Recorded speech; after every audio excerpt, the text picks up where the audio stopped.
ગઈ એકાદશી સંકલ્પ સભામાં આપણને એક ડિવાઇન ડિસિપ્લિન આપવામાં આવેલી કે આપણે 12 મહિના બાકી છે આવતા મહોત્સવને, ડિસેમ્બર 2026ને 1 વર્ષ બાકી છે.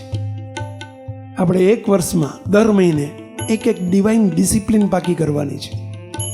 આ વાત માત્ર સાંભળવા માટે નહીં, કરવાનું છે. જો તમે અમારા હોય તો કેટલા કરશો? કઈ ડિસિપ્લિન આપી હતી ખબર છે? જો વાંચું છું ધ્યાનથી સમજો. ઘરમાં, પરિવારમાં આપણો એમ્પ્લોય હોય તો પણ ભલે, આપણાથી નાના હોય તો પણ ભલે, સૌને માનવચક સંબોધન કરીએ. કોઈને ટૂંકારો કરવાનું ટાળીએ. કોઈને પણ ટૂંકારો ન કરીએ. કરી શકો આવું? સ્વયં બીજાને કરીએ કંઈ, પણ ઘરવાળાને હારો ના થાય. રિસ્પેક્ટ આપો, રિસ્પેક્ટ આપો. કોઈને ટૂંકારો નથી કરવાનો. આજ્ઞા છે, આજ્ઞા છે, આજ્ઞા છે. કરવાનું છે, કરવાનું છે. મહિના પૂરતું નહીં તો કે સ્વામી કાયમ. મહિના પૂરતી જીભ વળી જશે તો કાયમ વળી જશે. શરૂઆતમાં તકલીફ પડે. ચાલો કેટલા આમાં સંમત થાવ છો? આપણે કરવાનું છે, આજ્ઞા પાડવાની છે. ન શરૂ કર્યું હોય તો કરજો, કરજો, કરજો. ટૂંકારો કરવાનું ટાળીએ. આપ તમે દયાળુ મહારાજ જેવા શબ્દનો વધુ ઉપયોગ કરવો. ક્યારે અપમાનજનક શબ્દો ન બોલીએ. કોઈનું પણ અપમાન ન કરીએ. કામવાળી હોય કે કામવાળા ભાઈ હોય, કામવાળી કહીને ના બોલાઈએ. ટૂંકારો ન કરીએ. બધાને રિસ્પેક્ટ આપવા શીખો. સોરી, થેન્ક યુ, પ્લીઝ, આભાર, ધન્યવાદ, એક્સક્યુઝ મી જેવા શબ્દનો ઉપયોગ વધારીએ. આ એક જ લેસન ફરજિયાત શરૂ કરજો. એકબીજાને ટોકજો, ટોકજો, કહેજો, પરંતુ શરૂ કરજો. મુક્તો ગુરુદેવ બાપજીનો એક પ્રસંગ વાંચું છું. તારીખ 17/6/2018 ને શુક્રવારના રોજ સાંજે વાલા ગુરુદેવ બાપજી વાસણા ખાતે, અહીંયા જેટલાને ખબર છે બાપજીના છેલ્લા 1-2 વર્ષમાં બાપજી સાંજે 5 વાગ્યા પછી અહીંયા વ્હીલચેરમાં, બાપા ખબર છે બાપજીને વ્હીલચેરમાં અહીંયા બાપજી રાઉન્ડ મારવા માટે નીકળતા અને ત્યાંથી બધા દર્શન કરતા. કેટલાય દર્શન કરેલા છે આવા. મુક્તો 17/6/2018 ને શુક્રવારના રોજ સાંજે વાલા ગુરુદેવ પરમપૂજ્ય બાપજી વાસણા ખાતે વ્હીલચેરમાં પ્રદક્ષિણા કરી રહ્યા હતા. તે વખતે ઘનશ્યામનગરથી 2 બાળમુક્તો બાપજીના દર્શન કરવા માટે આવેલા. આ બાળમુક્તોએ ગુરુદેવ પરમપૂજ્ય બાપજીના દર્શન કરીને પ્રાર્થના કરી કે હે બાપજી, અમારી પર સદાય રાજી રહેજો અને આપના જેવા દિવ્ય સંત કરજો. નાના નાના બાળકો અમારા, આપ સદાય અમારી ભેળા રહેજો. આ રીતે બાળકો એટલે બાઉન્ડ્રી કરેલી, કોર્ડન કરેલી, એની બહાર ઊભા પ્રાર્થના દર્શન કરતા હતા.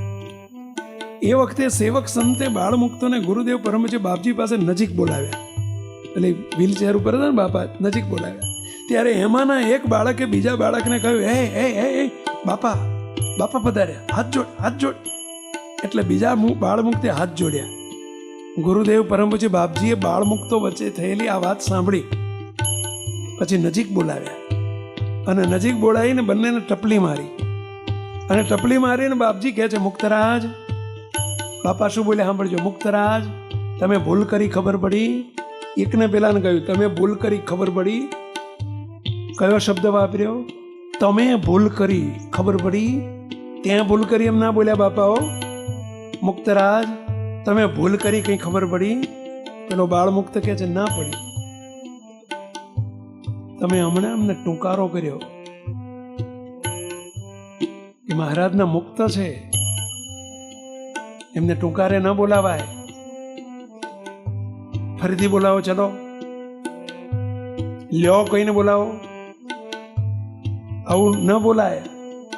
હાથ જોડીને બાપા રાજી રહેજો એમ કહો. આમ નાનકડા બાળ મુક્તને પણ વિવેકથી સંબોધન કરવાની રીત શીખવાડી આ ગુરુદેવ બાપજીએ. કેટલો બધો ડિવાઇન ડિસિપ્લિનનો આગ્રહ કહેવાય. આ છે મોટા પુરુષને મુક્તો એક નાનકડો બીજો પ્રસંગ વાંચું છું. એક ઘરમાં અચાનક બેલ વાગ્યો, ડોરબેલ. બાળકે ગેટ ખોલ્યો અને બૂમ મારી, મમ્મી કચરાવાળો આવ્યો છે. શું બૂમ પાડી? મમ્મી કચરાવાળો આવ્યો છે. ત્યાં હોલમાં બેઠેલા દાદાએ બાળકના શબ્દો સાંભળ્યા અને પોતાની પાસે બોલાવ્યો અને કહ્યું, બેટા આજે આવું બોલ્યા એ બોલ્યા. મુક્તરાજ આજ પછી ક્યારે આવું ના બોલતા. બાળકે સહજ સ્વભાવે પૂછ્યું, કેમ દાદા, શું ભૂલ કરી મેં? દાદાએ સમજાવ્યું, બેટા કચરાવાળા એ નથી. પહેલું તો કચરાવાળો એમ ના બોલાય. એ શું બોલ્યો? કચરાવાળો આવ્યો છે. ટૂંકારો કર્યો. કચરાવાળો ના બોલાય. બીજું, કચરાવાળા એ નથી. કચરો તો આપણે કરીએ છીએ. એ તો આપણો કચરો લઈ જઈ આપણા ઘરની સફાઈ કરે છે.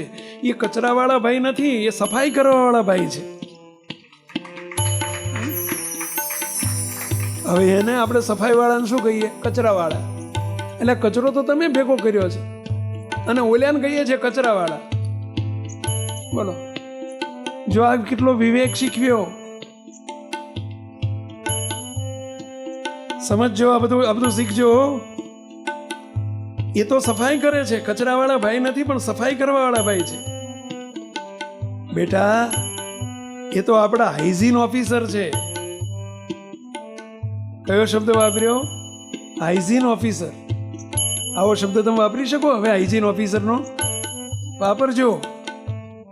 પેલી ગાડી આવે ને તો હાઇજીન ગાડી આવી છે, હાઇજીન ઓફિસર આવ્યા એવું કહેજો. જરા સુધારો કરજો. આપણા ઘર, આ એરિયા અને સોસાયટીના દરેક સભ્યની સ્વાસ્થ્યની ચિંતા રાખે છે. એમના કારણે તો આપણું ઘર સ્વચ્છ રહે છે. જો એ આવું સાહસ ન કરે તો વિચારો કે આપણા ઘરમાં કેટલી ગંદકી અને દુર્ગંધ રહે. માટે ક્યારેય કોઈને તુંકારે ન બોલાવવા અને નાના મોટા સૌનું આદર સન્માન કરવું. આ સાંભળીને બાળકે એ ભાઈની માફી માંગી અને એમને માનથી અંકલ કહીને બોલાવ્યા. Uncle sorry. હવે અંકલ કેટલા ખુશ થઈ જાય, કહો. કેટલા ખુશ થઈ જાય. કહી શકીએ આપણે? આવું કરી શકીએ? એટલે હા બોલવામાં તમને ઝટકો વાગે છે. આવું કરી શકીએ? કરજો. અંકલ કહીને બોલાવે છે ને થેન્ક યુ કહેવા માંડ્યો. કચરો લઈ જાય ને તો એ શું કહેવાનું? Thank you uncle. તમે કહેશો સ્વામી ઇન્ડિયા છે, આ યુએસ નથી. અરે ઇન્ડિયા નથી, આપણું મૂર્તિ ગામ છે ભાઈ. આવી કોઈક ડિવાઇન ડિસિપ્લિન આપણા જીવનમાં કેળવજો. અને એક જનરલ ડિસિપ્લિન આપી હતી કે મંદિરમાં કે ઘર મંદિરમાં આહનિક સમયે જે આપણો આહનિક એટલે શું આગળ આવે છે, એ વખતે મોબાઈલનો ઉપયોગ ન જ કરવો. જેમ કે મંદિરમાં કે ઘરમાં આરતી ચાલુ હોય, થાળ ચાલુ હોય, પ્રાર્થના ચાલુ હોય, અઠવાડિક સભા કે કથા વાર્તા ચાલુ હોય, ઓનલાઈન કે લાઈવ પણ, ત્યારે અન્ય કોઈએ મોબાઈલનો ઉપયોગ એ સમયે ન કરવો. કરી શકીએ આટલું? કેટલા કરશો? સંતો આનું રિમાઇન્ડિંગ મળ્યા કરે ભક્ત સમાજમાં. જેટલા ફેસબુક કે પેલા વોટ્સઅપ ગ્રુપ હોય છે ને, એમાં દર અઠવાડિયે, દર 2 દિવસે 4 દિવસે આ મોકલતા રહેજો એવી સંતો વિનંતી કરું છું. મુક્તો મહારાજને ખૂબ પ્રાર્થના કરીએ કે હે મહારાજ, બસ આપની મરજીમાં રહેવું છે, આપને રાજી કરવા છે, રાજી કરવા છે, રાજી કરવા છે. છેલ્લે રાજી રહેજો સદા મુજ પર, રાજી રહેજો સદા મુજ પર,